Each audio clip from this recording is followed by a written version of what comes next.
बेहद की परम शांति। राम जी की प्राण प्रतिष्ठा महोत्सव में सभी लोगों ने बढ़ चढ़ कर हिस्सा लिया। सभी सनातनी राम जी के प्राण प्रतिष्ठा में एकजुट होकर सभी ने खुशी का अनुभव किया। यहाँ तक कि मुस्लिम भाइयों और सिख भाइयों ने भी जो है सद्भावना का परिचय दिया।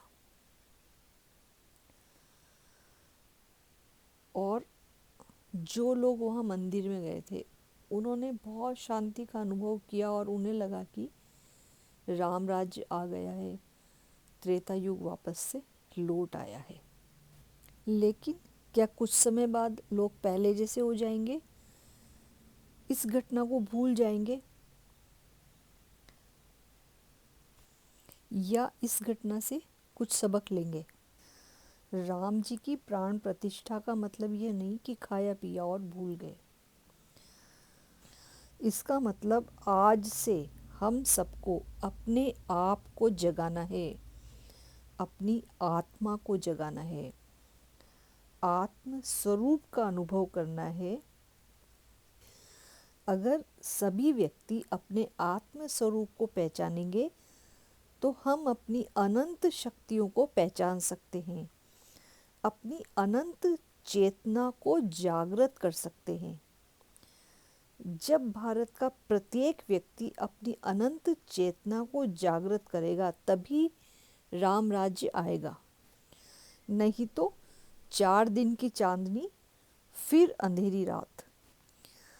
तो सभी भारतीय अपनी अनंत चेतना को जागृत करें तो ईश्वर का परिचय पा सकते हैं और उनके स्वयं के और परिवार के दोनों के विकास में सहायक हो सकते हैं। साथ ही स्वयं की और परिवार की और देश की और फिर विश्व में परम शांति की स्थापना करने में सहायक हो सकते हैं, क्योंकि स्व परिवर्तन ही विश्व परिवर्तन है। आज जो हालात विश्व के हमारे सामने हैं, विश्व युद्ध सामने खड़ा दिख रहा है, विनाश होने को है और जो छोटे छोटे रूप में हमें देखने को मिल रहा है। तो जैसा बोओगे वैसा ही काटोगे। अगर विनाश की सोचेंगे तो सबसे पहले विनाश स्वयं का ही होगा। तो कितने ही हालात विपरीत हों, हम सब कोशिश करें, कोशिश तो कर ही सकते हैं। अगर विनाश की सोचेंगे तो पहले विनाश स्वयं का होगा। फिर इसलिए आज से अभी से हम राम राज्य की कल्पना तो कर ही सकते हैं। थाईलैंड एक छोटा सा देश है और वहाँ पर मुख्य धर्म जो है मुस्लिम धर्म है, मगर वहाँ रामायण उनका राष्ट्रीय ग्रंथ है और गरुड़ उनका राष्ट्रीय पक्षी। और सभी सैनिक हनुमान जी के गुणों को अपनाकर उनसे प्रेरणा लेते हैं। वे ऐसा इसलिए करते हैं क्योंकि उन्हें राम जैसा बनना है और उन्हें राम का चरित्र अपनाकर वो राम जैसा बनना चाहते हैं। तो हम उनसे कुछ सीख सकते हैं। आज राम मंदिर बनने से और राम की प्राण प्रतिष्ठा से विश्व के सभी व्यक्तियों को राम का परिचय मिला।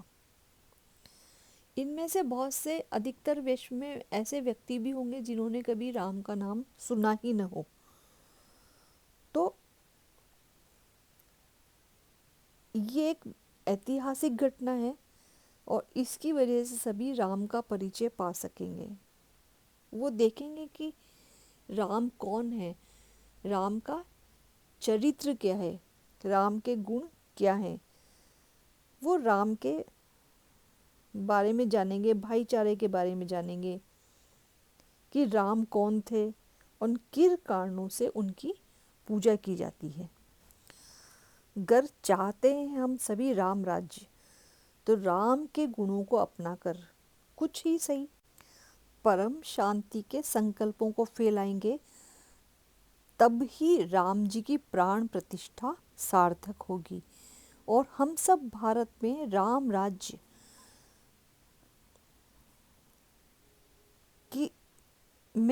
की स्थापना में सहायक होंगे और भारत को विश्व गुरु का दर्जा दिलाने में सहायक होंगे। इससे सबसे पहले तो हमें खुद का ही फायदा होगा, हमारी आत्मा हल्की होगी, हमें विकर्म विनाश करने की एक मौका मिलेगा और हम आध्यात्मिक उन्नति करेंगे। तो आइए हम सब आज ये संकल्प लें कि हमें आज से स्वयं को बुद्धि से ऊंचते ऊंच परम धाम में स्थित होकर परम पिता परमात्मा ऑलमाइटी ऑथोरिटी को बुद्धि से याद करके हम बेहद के बेहद की परम परम परम महाशांति है, महाशांति है, महाशांति है मंत्र का जाप करें और विश्व में परम शांति की स्थापना करें, क्योंकि स्व परिवर्तन ही विश्व परिवर्तन है। बेहद की परम शांति सोचो, बोलो परम शांति। Join us daily for our morning live meditation, Monday to Saturday, 5:30 to 6:30 a.m. Join us daily for live meditation, 10 p.m. to 11 p.m. on YouTube Live. Subscribe now. Website www.paramshanti.org. Email us anant@paramshanti.org. Like, share, subscribe. Join today. बेहद की